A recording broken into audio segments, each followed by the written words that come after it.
Ibu bapak, saudara-saudari, para romo, bruder dan para suster yang dikasihi Tuhan. Berjumpa lagi dengan Api Karunia Tuhan episode ke-12 dengan topik mengenal Allah yang benar. Pada kesempatan ini Bapak Kardinal akan membawa kita pada pemahaman yang lebih benar, lebih mendalam tentang Allah. Kita tahu bahwa melalui kitab suci kita diajak untuk mengenal siapa itu Allah, siapa itu Yesus. Dan kita dapat mengenal melalui sabda-sabda Yesus, melalui karya-karya mujizat dan pengajaran yang Yesus lakukan. Khususnya dalam topik ini, Bapak Kardinal mengajak kita untuk mendalami seorang pribadi yang istimewa, yaitu Petrus, mewakili para murid yang lain. Ada banyak kisah Petrus yang akan diulas dalam episode ini, dan kita dibantu perlahan-lahan semakin mengenal siapa Yesus, siapa Allah yang benar. Karena itu selamat merenungkan, selamat berdoa.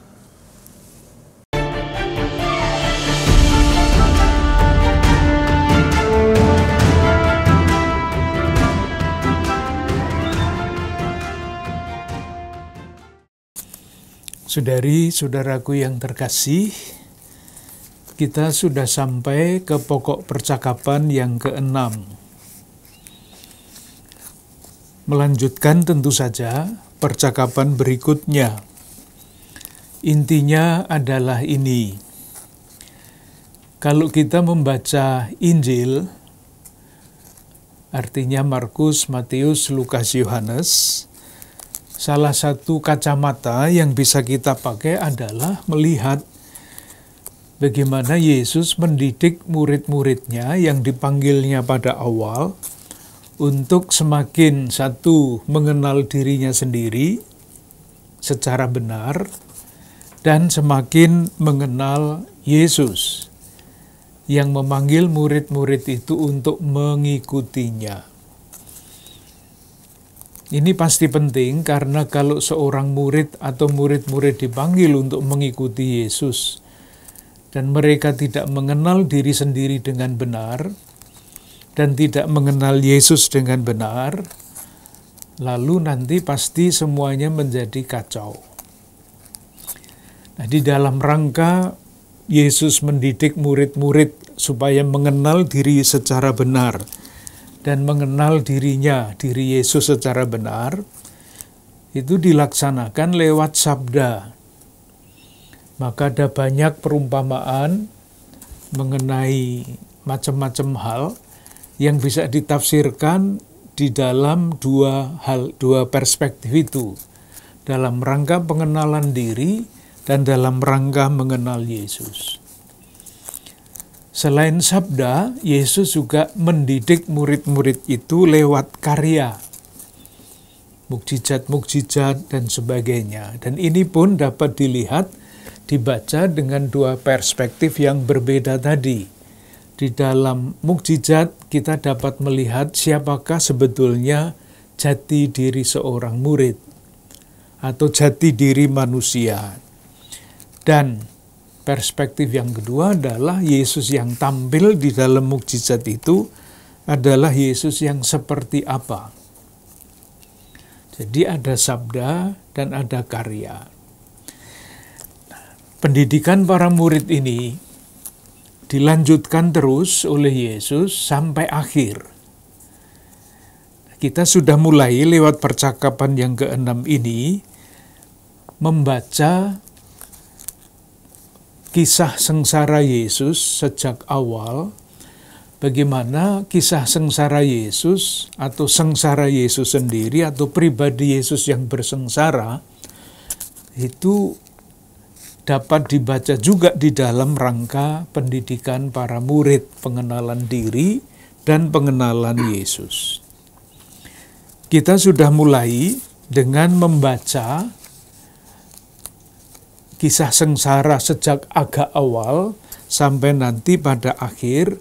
Mungkin pembicaraan ini akan lebih panjang daripada yang lain-lain.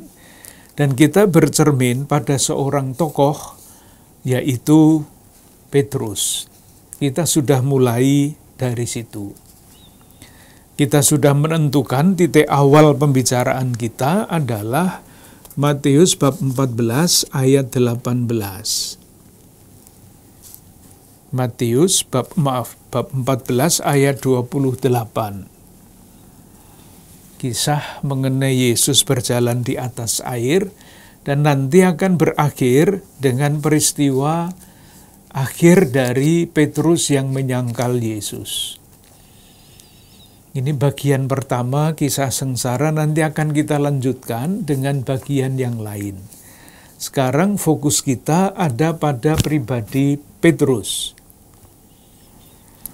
Kita sudah melihat teks yang pertama, ya tadi sudah disebut, yaitu bab 14 ayat 22 sampai 32. Ceritanya sudah sering kita baca. Kita berjumpa dengan pribadi Petrus yang tanda petik istimewa, karena memang Petrus adalah salah seorang murid yang istimewa. Yang sudah kita lihat ini, mungkin baik kalau kita ulang sebentar supaya sambung pembicaraan kita. Pada bab 14 ayat 27, Yesus sudah menyatakan dirinya. Tetapi segera Yesus berkata kepada mereka, "Tenanglah, aku ini, jangan takut." Kita berandai-andai, kalau Petrus itu sungguh percaya kepada Tuhan, ya sudahlah, tinggal mengatakan, "Syukur Tuhan, syukur Yesus, Engkau menyertai kami sehingga kami tidak takut." Logikanya kan seperti itu. Ternyata Petrus tidak mengatakan hal itu. Dia minta bukti. Ayat 28, lalu Petrus berseru dan menjawab dia, "Tuhan, apabila Engkau itu, suruhlah aku datang kepadamu berjalan di atas air." Minta bukti. Dan buktinya itu tidak tanggung-tanggung. Jadi saya membayangkan Petrus itu berpikir begini, saya kan dipanggil untuk mengikuti Yesus. Nah, Yesus mempunyai kuasa ilahi, jadi saya juga harus dikasihlah bagian di dalam kuasa ilahi itu. Dan orang yang sudah biasa membaca perjanjian lama, yang bisa berjalan di atas air, yang bisa meredakan badai itu hanya Tuhan. Maka Petrus minta bagian di dalam kuasa Tuhan. Tapi dia tidak tahu apa artinya kuasa Tuhan itu di tengah jalan. Dia ragu-ragu dan akhirnya tenggelam. Berteriak, "Tuhan, tolonglah aku." Jadi yang kita temukan di dalam peristiwa ini adalah Petrus yang belum mengerti. Belum paham artinya mengikuti Yesus itu apa. Pahamnya masih sangat biasa. Ikut Yesus, Yesus berkuasa, maka juga harus diberi bagian di dalam kuasanya itu. Tapi sekali lagi dia tidak tahu apa arti kuasa ilahi itu. Demikian juga ketika dia menyebut, berteriak, "Tuhan, tolonglah aku." Ia menyebut, mengucapkan kata Tuhan. Mestinya kalau mengucapkan kata Tuhan, itu kan seutuhnya percaya karena Tuhan adalah Dia yang menguasai sejarah, menguasai segala-galanya. Tapi dikatakan ia kurang percaya, ia bimbang. Dengan demikian, sekali lagi yang kita jumpai di sini adalah Petrus, murid istimewa, yang dididik secara istimewa, diberi tempat istimewa, tapi sampai titik ini dia juga belum tahu siapa dirinya dengan benar dan siapa Yesus dengan benar. Kita sampai di situ. Sekarang kita lanjutkan, ada beberapa teks yang akan kita baca, ada 9-10 teks, kita baca begitu saja. Dengan kacamata yang sama, Petrus di dalam teks-teks yang akan kita baca ini intinya menampilkan pribadi murid yang belum paham. Intinya itu. Dan Yesus semakin menyatakan diri sebagaimana Dia, tetapi juga semakin tidak dipahami. Sampai nanti pada suatu titik, ada titik balik yang menentukan sejarah selanjutnya. Teks berikutnya yang kita mau baca adalah Matius bab 15. Bab 15 ayat 15. Itu ada Petrus. Jadi kita mencari teks-teks yang menceritakan pribadi Petrus. Bab 15 ayat 15. Lalu Petrus berkata kepadanya, "Jelaskanlah perumpamaan itu kepada kami." Lalu Yesus menjawabnya bagaimana? Jawab Yesus, "Kamu pun masih belum dapat memahaminya. Tidak tahukah kamu bahwa segala sesuatu dan selanjutnya?" Jadi kalau lihat kisahnya, bab 15, itu mulai dengan pertengkaran antara orang-orang Farisi melawan Yesus tentang adat istiadat Yahudi. Itu mulai dari bab 15 ayat 1 sampai dengan ayat 11. Kemudian ayat 12 sampai 14 adalah kata-kata Yesus. Maka datanglah murid-muridnya dan bertanya, "Engkau tahu bahwa perkataanmu itu telah menjadi batu sandungan bagi orang-orang Farisi?" Masih melanjutkan, Yesus menjawab. Nah, sesudah Yesus menjawab, Petrus bertanya. Jawaban Yesus kepada Petrus yang bertanya itu menunjukkan bahwa Petrus belum mengerti. Kamu pun masih belum dapat memahaminya. Kita bisa membayangkan Petrus yang ada di sini ini Petrus yang seperti apa. Tentu kita bisa berfantasi sendiri kalau membaca kisah ini. Tidak lurus-lurus saja kira-kira Petrus jalan ceritanya seperti apa, tapi bisa membayangkan Petrus ini pribadi yang macam apa. Yang pertama yang pasti bisa kita katakan adalah Petrus itu orang jujur, tulus. Kalau dia tidak tahu, dia bertanya. Dan itu menunjukkan keberanian dan keinginan untuk memahami ajaran Yesus. Bagus, positif. Tetapi, ada tetapinya. Apakah Petrus sungguh-sungguh sudah bebas, sudah membuka hati, membuka budi seluas-luasnya untuk masuknya faham yang baru? Ini pertanyaan. Rupa-rupanya belum. Kenapa Petrus belum mampu memberikan tempat bagi sesuatu yang baru yang diajarkan oleh Yesus? Jawabannya juga bisa macam-macam, tapi salah satu yang bisa dikatakan adalah Petrus itu pribadi yang sudah terdidik matang. Terdidik di dalam perjanjian lama. Jadi cara berpikirnya itu ya cara berpikir yang sudah terbentuk. Yang namanya ide fix. Kalau seseorang sudah mempunyai ide fix, apapun yang dia dengar dari luar itu akan dibaca dari keyakinannya, dari idenya yang sudah fix itu, yang sudah jadi. Sehingga apapun yang didengar, kalau itu sesuatu yang baru, ya tidak akan menjadi baru di dalam dirinya. Karena dia sudah mempunyai pikiran yang terbentuk, yang sudah matang, yang sudah jadi. Di rupa-rupanya Kalau Yesus mengatakan, kamu pun masih belum dapat memahaminya, tidak tahukah kamu bahwa segala sesuatu dan selanjutnya? Karena dia sudah mempunyai ide fix. Dan itu saya kira barang yang biasa ya. Artinya kalau kita sudah mempunyai pendapat itu seringkali kan apapun kita baca dengan kacamata kita. Tidak dengan kacamata kemungkinan-kemungkinan baru yang ditawarkan kepada kita secara baru. Itu teks yang kedua.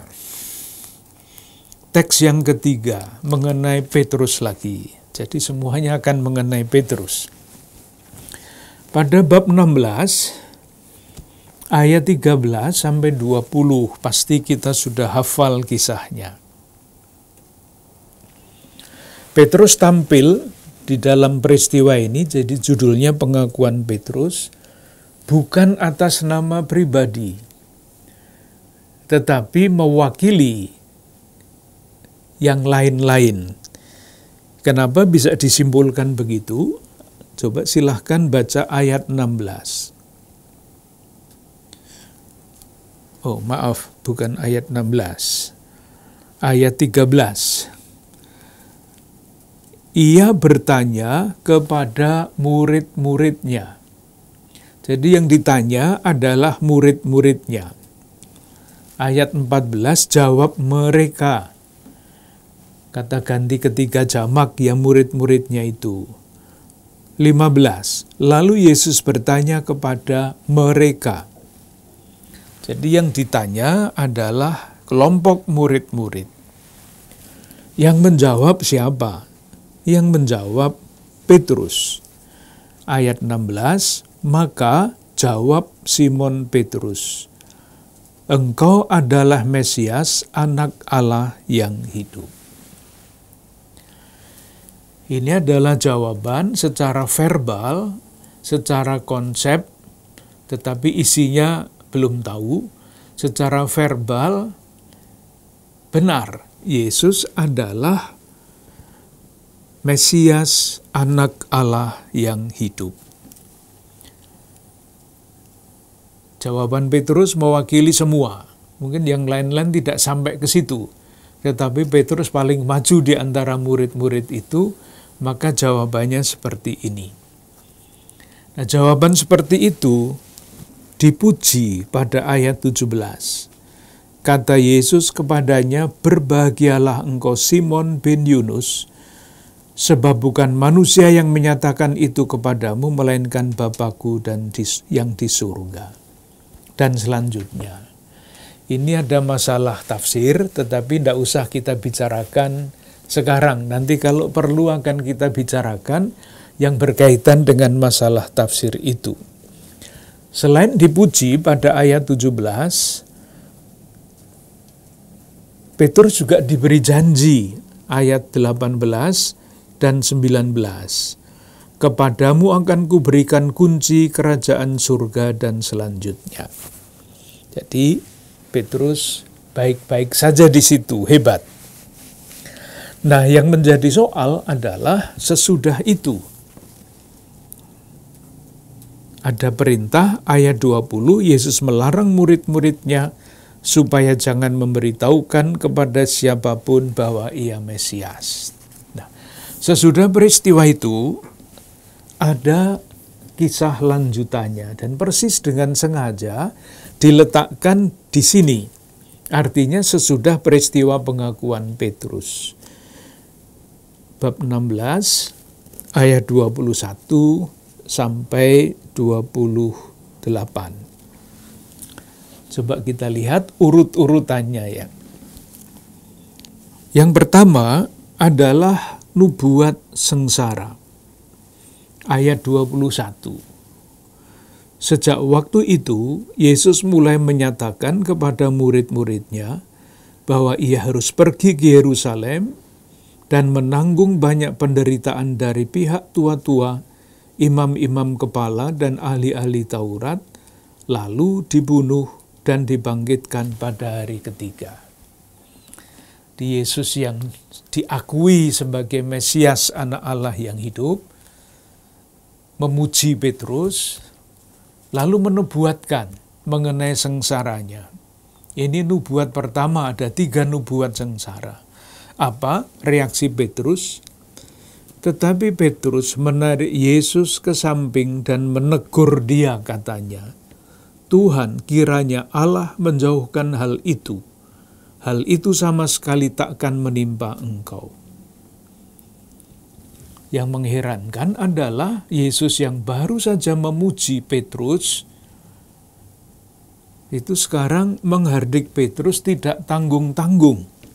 Ayat 23, maka Yesus berpaling dan berkata kepada Petrus, "Enyahlah iblis, engkau suatu batu sandungan bagiku, sebab engkau bukan memikirkan apa yang dipikirkan Allah, melainkan apa yang dipikirkan oleh manusia." Nah, kalau kita membaca kisah ini berkelanjutan, sambung, lalu terasa sesuatu yang aneh. Bagaimana mungkin sebelumnya dikatakan Yesus mengatakan bahwa Petrus itu mendapat pernyataan dari Bapa, kok sekarang disebut iblis? Sekali lagi, ini masalah tafsir yang mungkin lebih mudah untuk dipahami kalau kita membaca Markus. Sesudah Petrus menjawab, "Engkau adalah Mesias," disuruh diam, nubuat sengsara, Petrus menolak jalan Yesus itu, lalu dia disebut "ke belakangku iblis." Kenapa Petrus itu disebut iblis? Hardikan yang sangat keras. Iblis itu pekerjaannya adalah, selain pekerjaan-pekerjaan yang lain, adalah selalu menghalangi rencana Tuhan. Itu pekerjaan iblis. Membelokkan ke jalan yang tidak benar. Ini jelas sekali yang dilakukan oleh Petrus. Yesus menubuatkan sengsaranya, Petrus tidak boleh jalan seperti itu ditempuh. Karena itu bukan jalan Allah sebagaimana saya pahami, saya itu Petrus. Jalan Allah itu enggak begitu itu, enggak ada yang namanya Allah sengsara.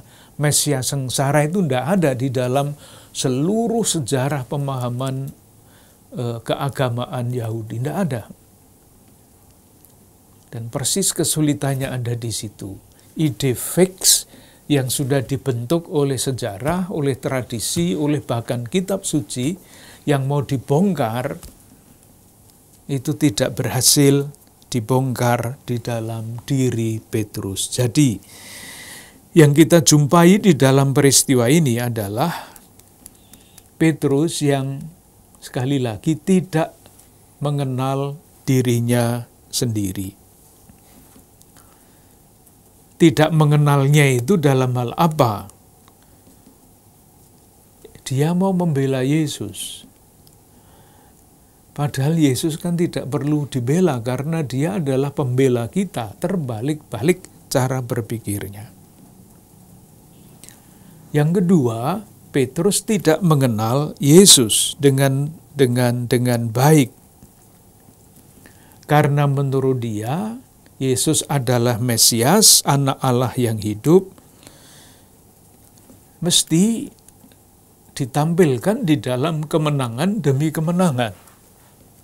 Tidak di dalam jalan yang tadi dikatakan dibunuh dan dibangkitkan pada hari ketiga. Itu bukan jalan Allah yang dia pahami. Maka dikatakan pada bagian yang terakhir ayat 23, engkau bukan memikirkan apa yang dipikirkan Allah, melainkan apa yang dipikirkan oleh manusia. Jadi Petrus itu bingung sekarang. Saya mau membela Yesus, mau menunjukkan jalan kepadanya, kok mau dibilang iblis. Bingung dia, pusing. Perjalanannya masih panjang. Itu teks yang ketiga. Teks yang keempat. bab 17 ayat 1 sampai 9. Kisah Yesus dimuliakan di atas gunung. Kita sudah hafal kisahnya, mungkin baik atau kita lihat sebentar secara sangat garis besar. Pada bagian awal ayat 1 diceritakan sampai ayat 2, Yesus berubah rupa, menunjukkan kemuliaan. Wajahnya bercahaya seperti matahari, pakaiannya menjadi putih bersinar seperti terang. Itu satu. Adegan berikutnya adalah ayat 3. Maka nampaklah kepada mereka Musa dan Elia yang sedang berbicara dengan dia. Tidak dijelaskan sedang bicara apa, tapi ada 3 tokoh itu. Musa itu wakil dari Taurat, Elia itu wakil dari aliran kenabian. Reaksi Petrus bagaimana? Kita semua tahu ayat 4, Tuhan betapa bahagianya dan selanjutnya. Kembali lagi, Petrus ini ingin mengatur Yesus. Dia mengatakan, jika engkau mau, biarlah kudirikan di sini 3 kemah, 1 untuk engkau, 1 untuk Musa, 1 untuk Elia. Lihat bagaimana jiwa kepahlawanan Petrus. Saya tidak usah pakai kemah, saya tidur di luar juga tidak apa-apa. Asal Anda, Musa, dan Elia ini dapat beristirahat dengan nyaman. Tetapi kemudian yang terjadi apa? Ayat 5. Dan tiba-tiba sedang ia berkata-kata, turunlah awan yang terang menaungi mereka, dan dari dalam awan itu terdengar suara yang berkata, inilah anak yang kukasihi, kepadanyalah aku berkenan, dengarkanlah dia. Jadi Petrus ini sudah usul sebelum mendengar. Mestinya kan dia mendengarkan Yesus, bukan usul tiba-tiba sebelum mendengarkan apa-apa. Sebetulnya maksudnya sama, kamu punya rencana sendiri sampai sekarang. Padahal rencana Yesus itu beda dengan rencanamu. Coba dengarkanlah dia lebih dulu, sebelum usul macam-macam. Menarik untuk diperhatikan, kita coba lihat ya bagaimana penginjil yang lain, misalnya Lukas, menceritakan peristiwa yang sama ini, untuk lebih memahami kisahnya Matius. Itu ada pada Lukas bab 9.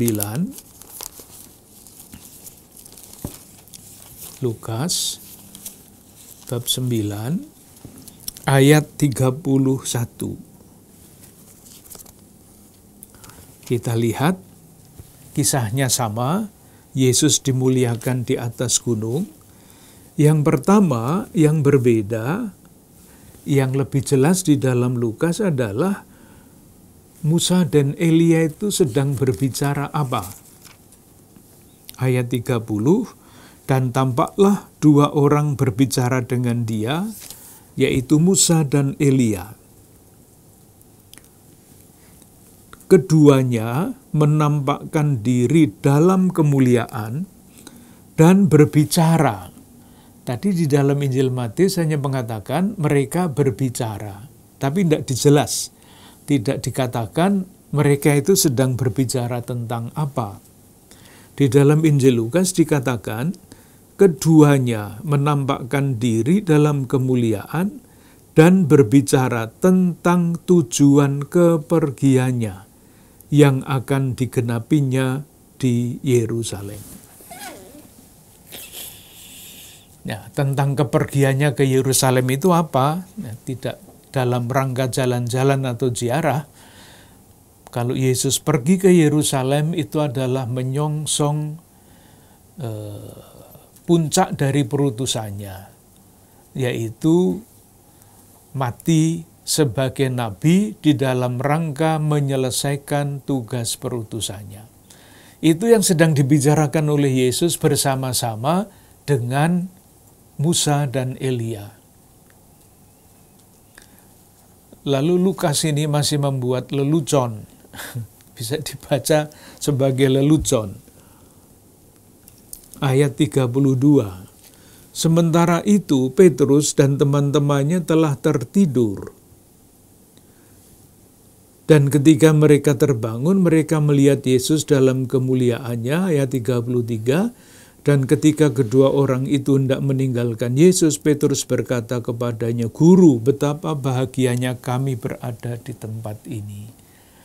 Ini lelucon di dalam Injil Lukas bisa dibuat lelucon karena apa? Karena usulnya Petrus itu usul orang yang baru saja bangun dari tidur. Dia tidak mengerti apa-apa, tiba-tiba tunjuk jari usul. Nah, usulnya pasti usul orang yang baru tidur, tidak sesuai dengan keadaan di situ. Kembali lagi, Petrus digambarkan sebagai yang tidak menangkap apa yang sedang terjadi, apa yang sedang ditempuh oleh Yesus. Peristiwa ini ditutup dengan ayat 9 pada bab 17 Matius maksud saya. Pada waktu mereka turun dari gunung itu, Yesus berpesan kepada mereka, "Jangan kamu ceritakan penglihatan itu kepada seorang pun sebelum Anak Manusia dibangkitkan dari antara orang mati." Itu yang di dalam buku-buku penjelasan tentang kitab suci disebut perintah diam. Jadi ketika Yesus diakui sebagai Mesias, Yesus melarang murid-muridnya untuk menceritakan itu. Ketika Yesus tampil di dalam kemuliaannya, Yesus melarang murid-muridnya untuk menceritakan itu. Karena apa? Secara verbal, rumusannya betul, tapi isinya masih jauh dari yang sejati. Terus, teks yang kelima adalah Matius bab 17 ayat 24 sampai 27. Ini juga berkaitan dengan Petrus. Jadi kita mengumpulkan teks-teks yang berkaitan dengan Petrus untuk melihat perjalanan pendidikan Petrus menjadi murid itu susahnya seperti apa. Bab 17 ayat 24 sampai 27. Ketika Yesus dan murid-muridnya tiba di Kapernaum, datanglah pemungut bea bait Allah kepada Petrus dan berkata, "Apakah gurumu tidak membayar bea 2 dirham itu?" Jawabnya, "Memang membayar." Ini pajak bait suci. Jadi setiap laki-laki dewasa mempunyai kewajiban untuk membayar pajak bait suci. Yesus juga membayar. Lalu ada pengajaran. Ayat 25. Dan ketika Petrus masuk rumah, ini pengajaran untuk Petrus yang mungkin juga tidak ditangkap oleh Petrus. Ketika Petrus masuk rumah, Yesus mendahuluinya dengan pertanyaan, "Apakah pendapatmu, Simon? Dari siapakah raja-raja dunia ini memungut bea dan pajak? Dari rakyatnya atau dari orang asing?" Jawab Petrus, "Dari orang asing." Maka kata Yesus kepadanya, "Jadi bebaslah rakyatnya. Tetapi," nah sekarang penting, "supaya jangan kita menjadi batu sandungan bagi mereka, pergilah memancing ke danau, dan ikan pertama yang kau pancing, tangkaplah dan bukalah mulutnya, maka engkau akan menemukan mata uang 4 dirham di dalamnya." Mukjizat. Nah, yang paling penting adalah kalimat terakhir. "Ambillah itu, bayarkanlah kepada mereka, bagiku dan bagi kamu, bagimu juga." Pertanyaannya adalah, apakah ini hanya soal membayar pajak? Jadi, akan menemukan mata uang 4 dirham, tanggung jawab membayar pajak itu 2 dirham, jadi kamu bayar saja 2 untuk kamu, 2 untuk saya. Apakah hanya itu? Apakah hanya soal membayar pajak yang merupakan kewajiban? Ya, kalau hanya sampai situ ya tidak apa-apa. Tapi pertanyaannya adalah, adakah peristiwa ini atau kata-kata Yesus yang terakhir, kalimat yang terakhir ini memuat pesan perlambangan? Memuat pesan perlambangan. Ambillah itu, bayarkanlah kepada mereka, bagiku dan bagimu juga.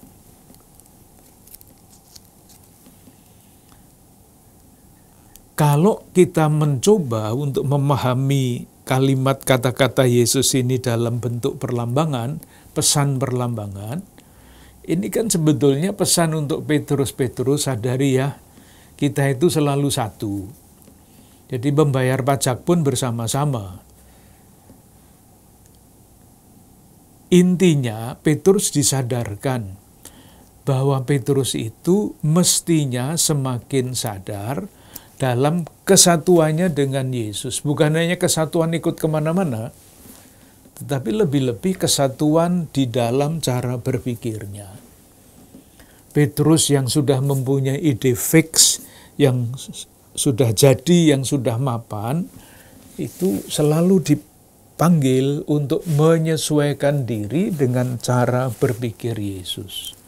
Antara lain dengan perlambangan ini, membayar pajak, ada uang 4 dirham, 2 untuk kamu, 2 untuk saya. Pesannya, Petrus, tolonglah sesuaikan pikiranmu dengan pikiran saya. Rencanamu dengan rencana saya.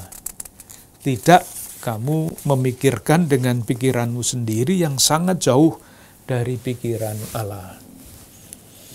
Boleh ya ditafsirkan ke situ. Karena ini bagian dari pembentukan para murid. Pembentukan pribadi murid.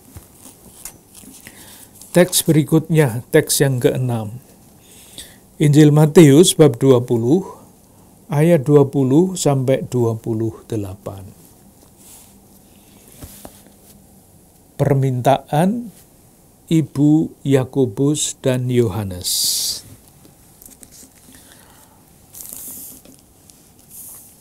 Yang pertama mengenai kisah ini.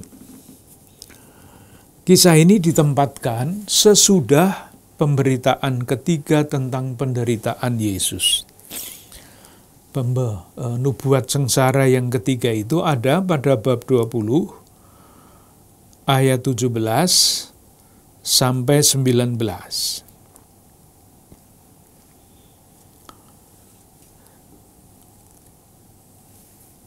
Kalau kita melihat urut-urutan ini juga mempunyai pesan.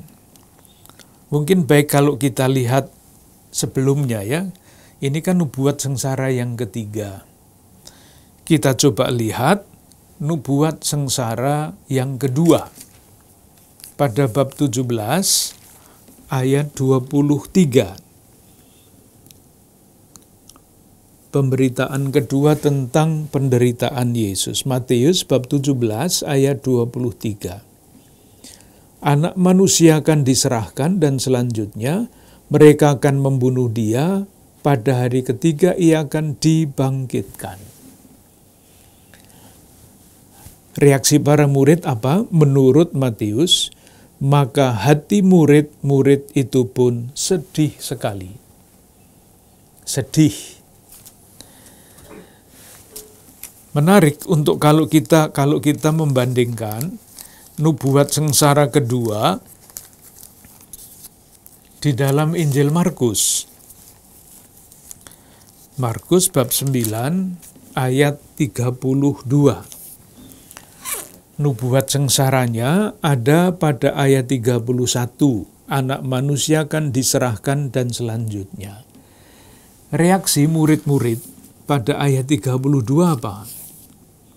Mereka tidak mengerti perkataan itu, namun segan menanyakannya kepadanya. Beda ya, di dalam Injil Matius mereka itu sedih sekali, di dalam Injil Markus mereka tidak mengerti. Jadi sedihnya itu karena apa? Sedih karena Yesus mau menempuh jalan itu, atau sedih karena Yesus itu kok nggak bisa dimengerti. Kan beda. Rupa-rupanya kalau kita melihat Injil Matius yang begini, sesudah nubuat sengsara yang ketiga, lalu ada permintaan ibu Yakobus dan Yohanes. Permintaan ibu kedua murid itu, ibu anak-anak Zebedeus serta anak-anaknya, pasti menunjukkan ketidakpahaman para murid, termasuk Petrus. Gurunya bicara tentang penderitaan, murid-muridnya rebutan jabatan. Ayat 20, berilah perintah, ayat 21, supaya kedua anakku itu boleh duduk kelak di dalam kerajaanmu, yang seorang di sebelah kananmu, yang seorang lagi di sebelah kirimu. Itu tidak mengerti ibu anak-anak Zebedeus. Ayat 24, mendengar itu, marahlah ke-10 murid yang lain kepada saudara-saudaranya. Nah, itu termasuk Petrus pasti, kalau 10 kan murid-muridnya 12, 2 sudah minta bagian di kiri dan kanan, yang 10 tidak bisa minta apa-apa lagi. Mereka marah karena jatahnya sudah diminta orang lain. Marah. Demikian juga dalam peristiwa ini, murid-murid tetap saja tidak mengerti, termasuk Petrus. Mungkin baik kalau kita lihat sekali lagi, hal yang sama, bukan sama, tetapi serupa pada bab 16. Matius bab 16, ayat 5 sampai 12. Yesus bicara tentang ragi orang Farisi dan Saduki, ayat 6. Yesus berkata kepada mereka, berjaga-jagalah, waspadalah terhadap ragi orang Farisi dan Saduki. Ya, peringatannya kan jelas, mestinya. Maka mereka berpikir-pikir, dan seorang berkata kepada yang lain, itu dikatakannya, karena kita tidak membawa roti. Pikirannya itu hanya sejauh roti, makanan.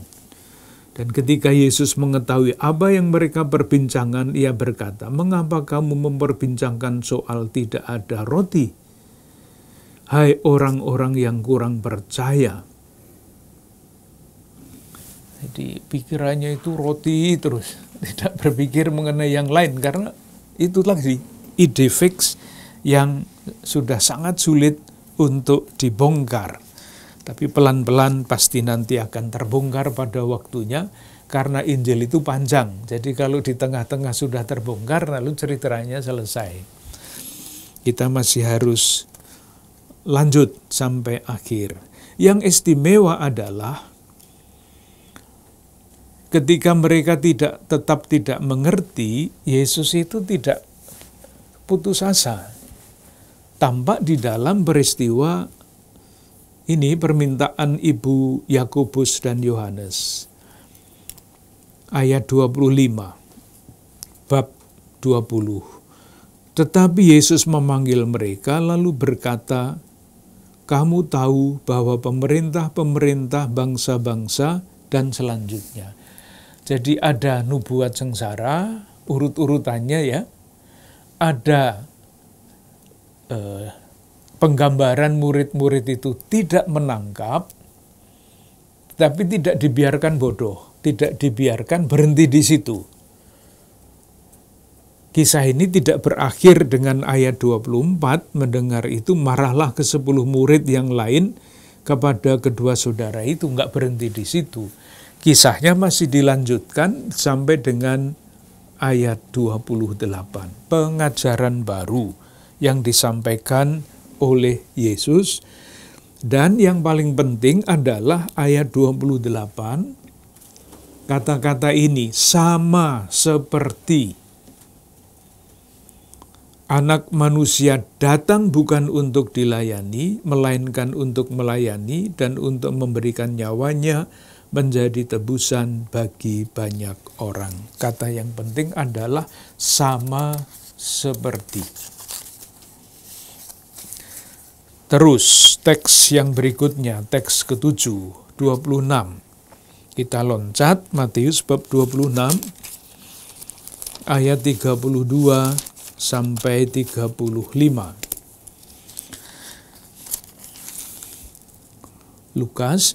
Matius bab 26 ayat 32 sampai 35. Nubuat penyangkalan Yesus. Ayat 31. Maka berkatalah Yesus kepada mereka, malam ini kamu semua akan tergoncang imanmu karena aku. Sebab ada tertulis, aku akan membunuh gembala dan kawanan domba, itu akan tercerai-berai. Ini nubuat bahwa murid-murid yang tidak mengerti yang tidak sampai sekarang belum mengerti itu akan tercerai-berai. Apa reaksi Petrus? Hebat sekali. Petrus menjawabnya, biarpun mereka semua tergoncang imannya karena engkau, aku sekali-kali tidak. Tuh, tidak mengenal diri. Mestinya kan dia tinggal, Tuhan tolong doakan saya supaya iman saya tidak tergoncang, kan begitu mestinya. Tapi Petrus menjadi penyelamat Yesus, ingin menjadi penyelamat Yesus. Tidak kenal diri dengan baik. Ayat 34, Yesus berkata kepadanya, aku berkata kepadamu sesungguhnya malam ini sebelum ayam berkokok, engkau telah menyangkal aku 3 kali. Petrus sebetulnya tinggal menjawab, moga-moga tidak begitu Tuhan, berkat doamu. Tapi dia nggak berkata begitu. Kata Petrus kepadanya, sekalipun aku harus mati bersama-sama engkau, aku takkan menyangkal engkau. Murid-murid, semua murid yang lain pun berkata demikian juga. Istimewa. Tidak mendengarkan. Tidak mengenal diri, tidak mengenal Yesus. Murid-murid yang lain sama. Pertanyaannya adalah, mengapa Yesus berbicara tentang iman yang tergoncang?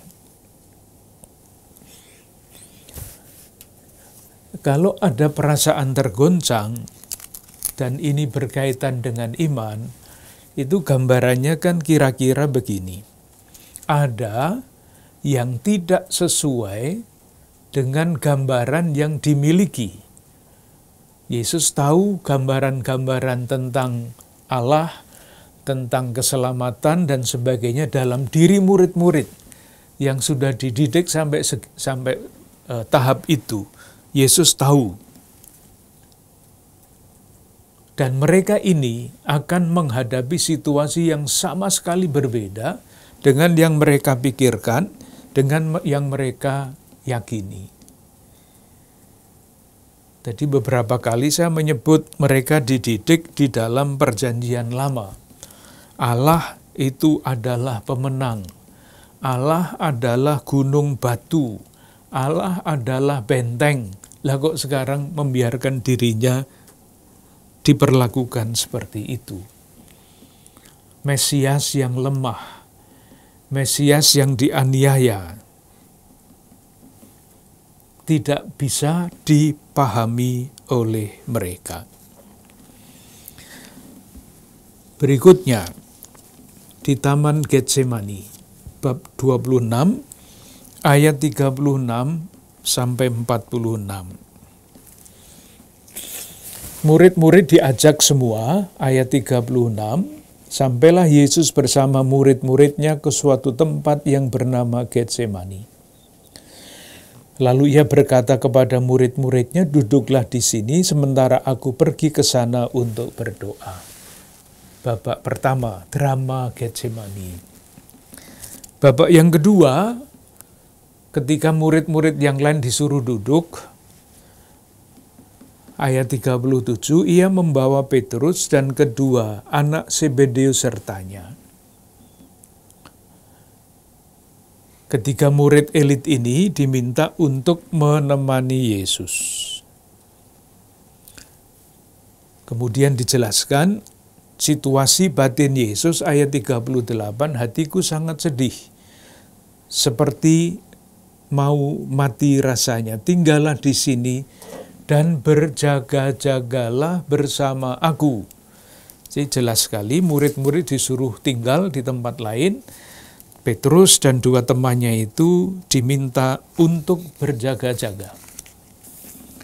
Nah, diminta untuk berjaga-jaga, apa yang mereka lakukan?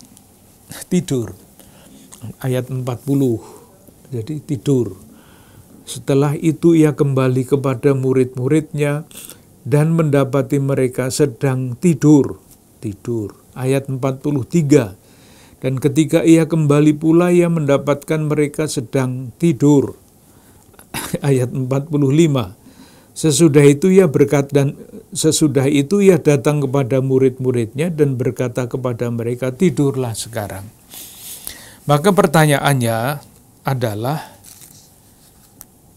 bisa dibayangkan apa tidak di dalam situasi sedramatis itu? Kok murid-murid ini tidur, itu maksudnya apa? Dan diberikan penjelasan, ayat 45,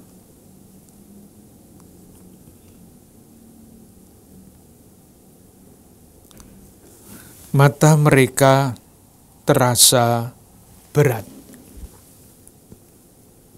Ayat 43, sebab mata mereka sudah berat. Mau ditafsirkan bagaimana ini? Saya juga tidak tahu memahaminya seperti apa. Saya membayangkannya begini. Kalau murid-murid di kelas tidur itu biasanya alasannya apa? Salah satu yang saya bayangkan adalah bahan dijelaskan, penjelasannya dicoba sebaik-baiknya, sudah berusaha untuk memahami tapi nggak ngerti. Maka lelah, dan karena lelah tidak mampu memahami, tertidur. Kira-kira seperti itu. Kalau di dalam Injil Lukas nanti tidurnya alasannya berbeda. Kalau ini kan matanya berat karena tidak tahan memahami Yesus. Di dalam Injil Lukas tidur karena sedih. Sedih kenapa? Melihat Yesus menderita sengsara seperti itu. Mungkin yang dirasakan adalah semacam kejenuhan mental. Kalau sudah lelah, tidak bisa paham mengenai apa yang terjadi, ya jurusnya itu. Tidak mau tidur, berusaha untuk bangun pun matanya berat, tidak mampu untuk terus bertahan, berjaga sebagaimana dipesankan oleh Yesus. Sampai akhirnya yang terakhir, penyangkalan Petrus.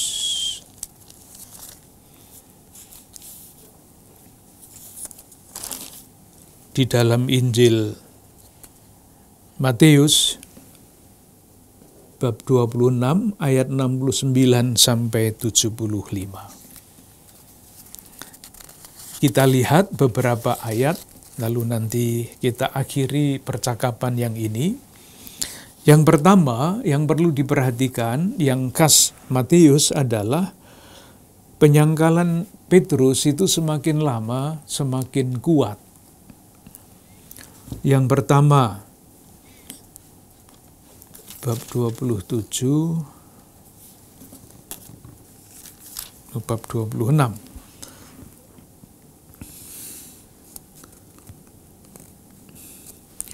Ayat 69 sampai 75. Penyangkalan pertama itu ayat 69 dan 70. Engkau juga selalu bersama-sama dengan Yesus orang Galilea itu. Tetapi ia menyangkalnya di depan semua orang, katanya, aku tidak tahu apa yang engkau maksud. Penyangkalan pertama, ringan. Aku tidak tahu apa yang engkau maksud. Jadi belum ada penyangkalan sebetulnya. Yang kedua, ayat 71, bagian kedua sampai 72. Orang ini bersama-sama dengan Yesus orang Nazaret itu. Semakin kuat, ayat 72, ia menyangkalnya pula dengan bersumpah. Aku tidak kenal orang itu. Menyangkal ditambah bersumpah, ditambah penyangkalan formal. Tidak kenal orang itu. Ayat 33, penyangkalan yang ketiga, pasti engkau juga salah seorang dari mereka, ternyata dari bahasamu. Maka mulailah Petrus mengutuk dan bersumpah, aku tidak kenal orang itu. Jadi semakin lama semakin keras. Nanti kalau kita bandingkan dengan Injil Lukas, penyangkalan Petrus itu semakin lama semakin lunak. Kalau tadi di dalam Matius crescendo, semakin lama semakin keras, di dalam Injil Lukas semakin lama semakin lunak. Karena yang mau ditekankan bukan pengkhianatan, tetapi dalam Injil Lukas justru pertobatan. Lalu apa yang terjadi sesudah penyangkalan itu? Ayat 75, dan pada saat itu berkokoklah ayam, seperti dinubuatkan. Maka teringatlah Petrus akan apa yang dikatakan Yesus kepadanya. Sebelum ayam berkokok, engkau telah menyangkal aku 3 kali.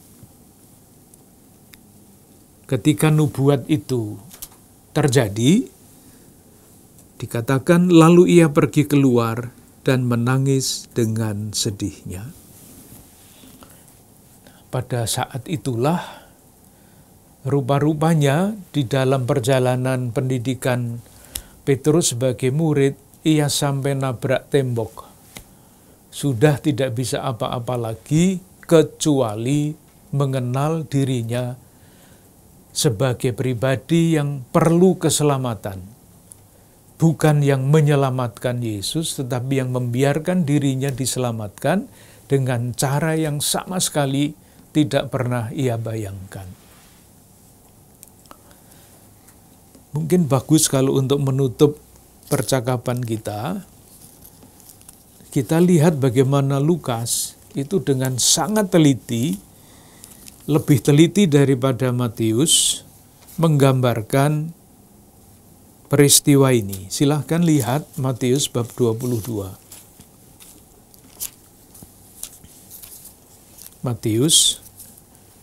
Lukas bab 22. Ayat 60 sampai 62. Seketika itu juga, sementara ia berkata, berkokoklah ayam.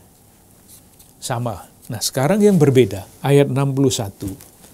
Yang tidak ada di dalam Injil Matius, lalu berpalinglah Tuhan memandang Petrus.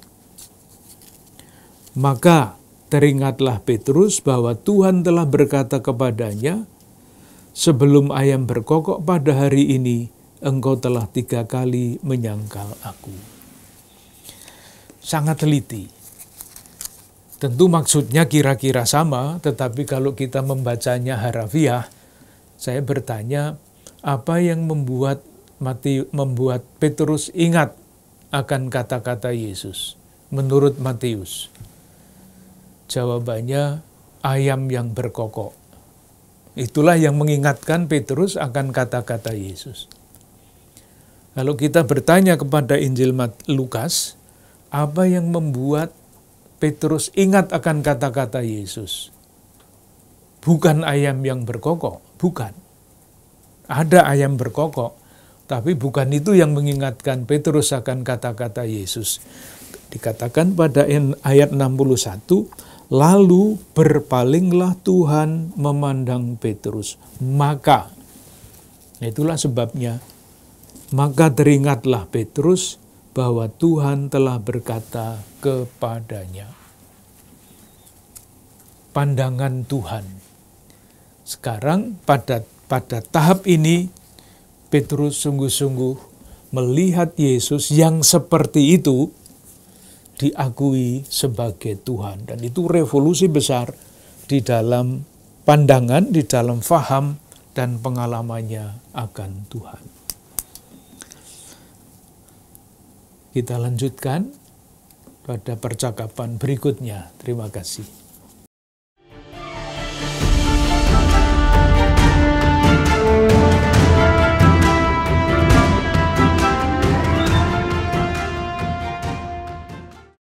Saudari-saudara yang terkasih, melalui pribadi Petrus, kita diajak untuk mengalami pergulatan batin dan juga mengalami pergulatan pemahaman Petrus tentang Yesus dan akhirnya tentang Allah sendiri. Dengan ditampilkan banyak kisah tentang Petrus dalam dinamika hubungan dengan Yesus, kita dibantu secara pribadi untuk semakin mengenal Yesus dan Allah. Mari kita mohon rahmat Tuhan agar dalam kehidupan kita sehari-hari kita diberi kemampuan untuk semakin mengenal siapa itu Tuhan, kemampuan untuk semakin berani menjalankan kehendak Tuhan. Kita mohon berkat Tuhan untuk itu. Semoga saudara-saudari sekalian beserta keluarga dan komunitas senantiasa dibimbing, dilindungi, dan diberkati oleh Allah yang Maha Kasih, Bapa, Putra, dan Roh Kudus. Amin. Terima kasih, sampai jumpa.